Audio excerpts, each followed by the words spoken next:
Howdy. That's a quick video because I just want to have it stored somewhere. And furthermore, I think it's interesting. That's about glaciers. Obviously, that's a paper written. Let's go to the top. University of Zurich, master thesis, mapping and interpreting subaquatic moraines in Lake Lucerne. 2012, 10-year-old, 10 years. Page 33. Theoretic background. For a better traceability of the thoughts later on in the discussion part, some selected fundamentals on glaciological processes are provided in this chapter. Some of you probably have heard me talking about glaciers quite so many times.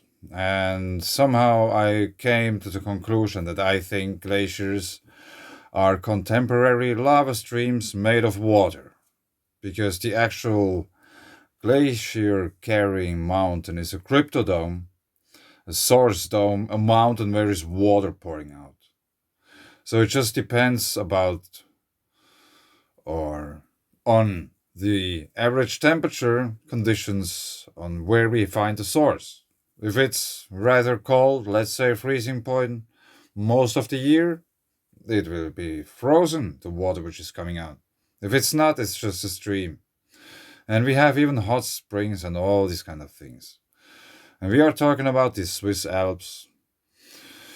So now let's just continue a bit, because I had to Google something and I found something very interesting. But anyway, fundamentals of glacial flow. In a glacier, a transfer of snow, firn, and ice from an area of accumulation to an area of ablation takes place. Accumulation is defined as the sum of all processes that add mass to a glacier, while ablation is the sum of all processes that withdraw mass from the glacier. The equilibrium line attitude separates the area of accumulation from the area of ablation. Its annual accumulation and ablation are equal. That's a little bit strange, but anyway. Glacier flow can be separated into two components, basal sliding and internal deformation.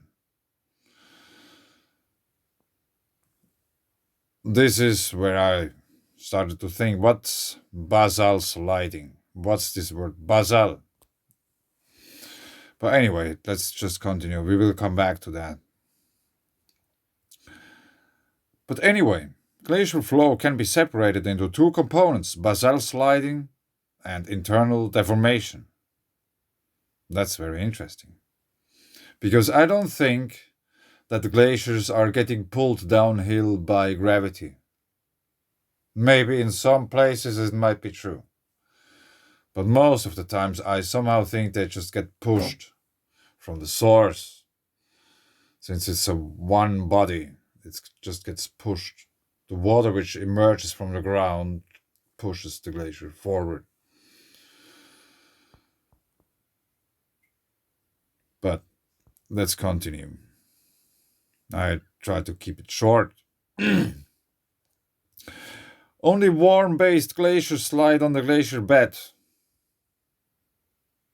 Yeah, let's read that again. Only warm-based glaciers slide on the glacier bed.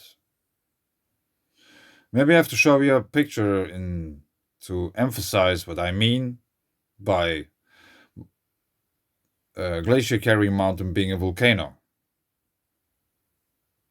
Yes, a picture many times seen already, I know. But I just want to emphasize. You can Google it if you don't believe me. Don't believe me. But we have Mount St. Helens in the USA, which is a volcano. We have, furthermore, the many times mentioned White River is attached to this volcano. Maybe that's a big one too, just didn't got that far. We have also the world's fastest growing glacier within the caldera of Mount St. Helens, which is a volcano.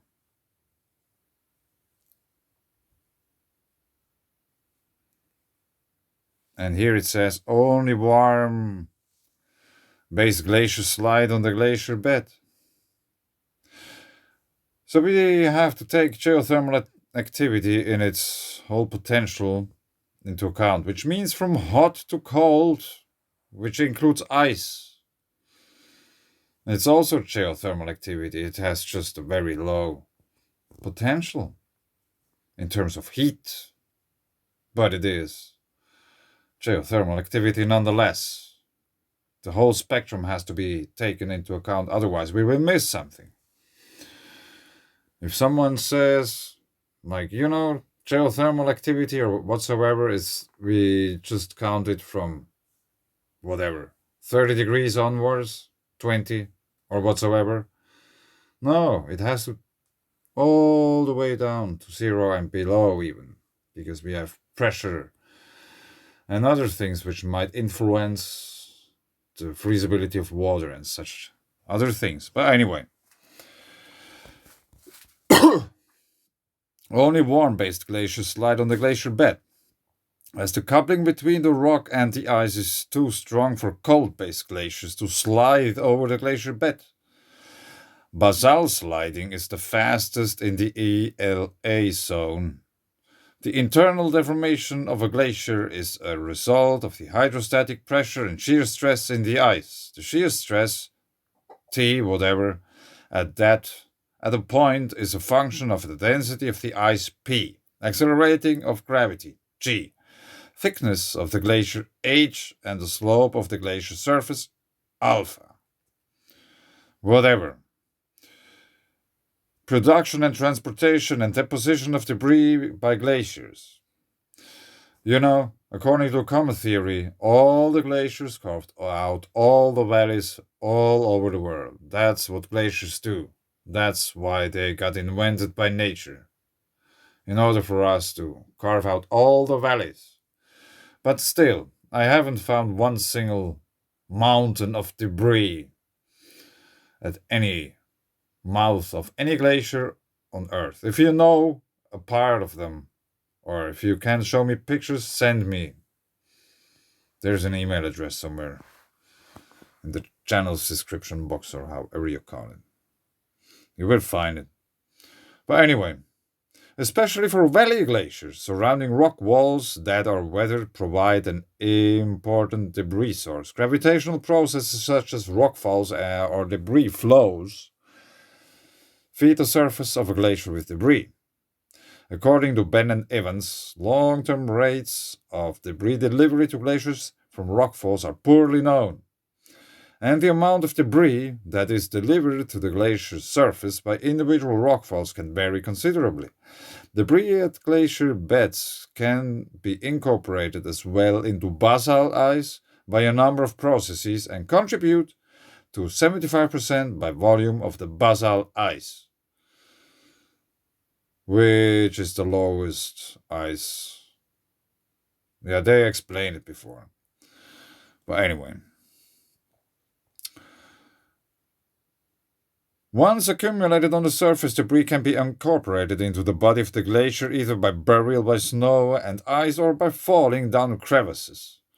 As mentioned above, next to debris coming from glacier's surface, debris can as well be entrained at the base of a glacier after having eroded subglacially.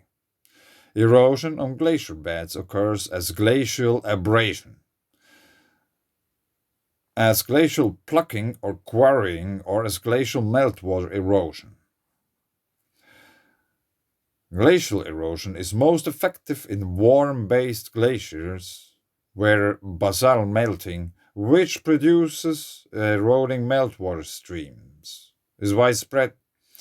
In cold-based glaciers, there is no basalt melting, and thus not much bedrock erosion occurs.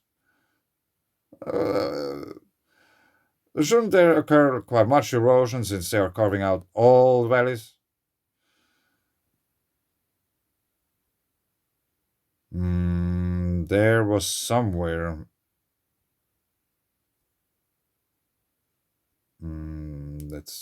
I don't know. 24,000 years ago, it was the biggest extent of ice, the highest, thickest layer.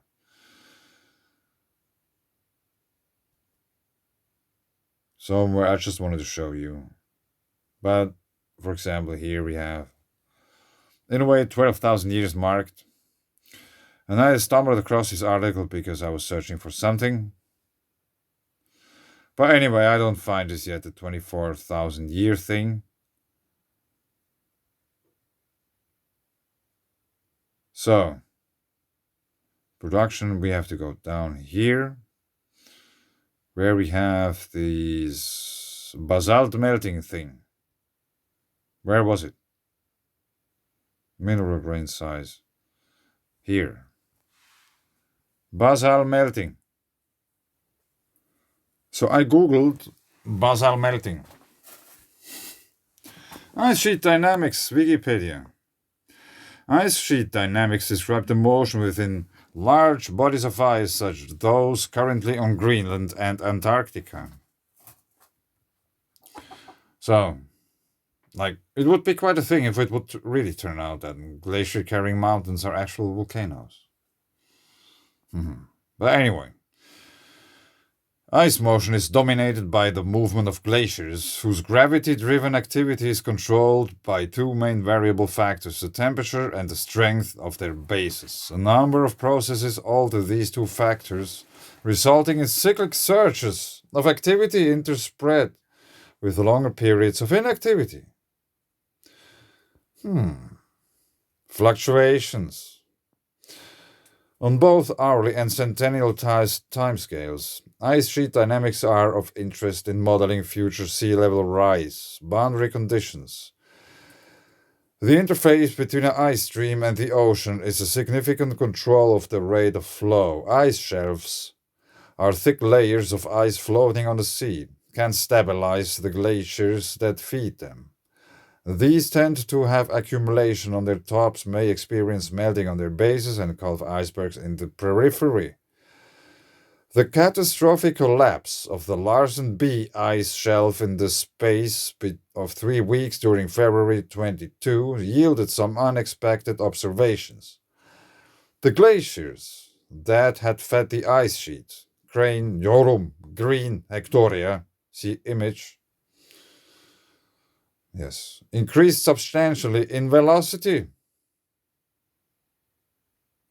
This cannot have been due to seasonal variability, as glaciers flowing into the remnants of the ice shelf did not accelerate.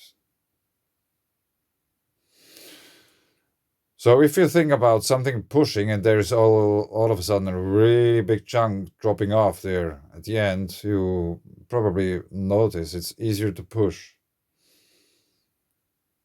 If the glacier would get dragged down by gravity, if there would drop a huge chunk off, it would slow down because there's less pull.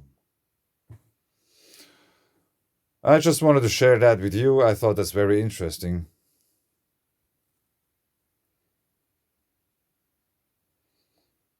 Ice shelves exert a dominant control in Antarctica, but are less important in Greenland. Yeah, probably you don't know glaciers.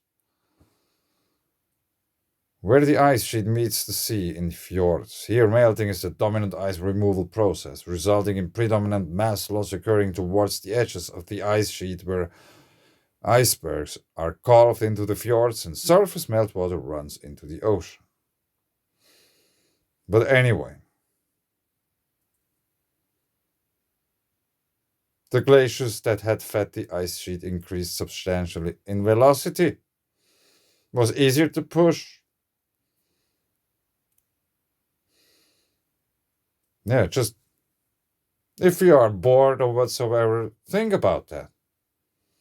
And I was just searching something else. Yeah, it had to do with glaciers and wide rivers and mountain water and all these kind of things. Of course. Since I've been grinding stones all day long, I thought I have to think about something else. And I found that, and I don't know, made a video about it, obviously. I will put links below, you can check it out, and thanks. Bye.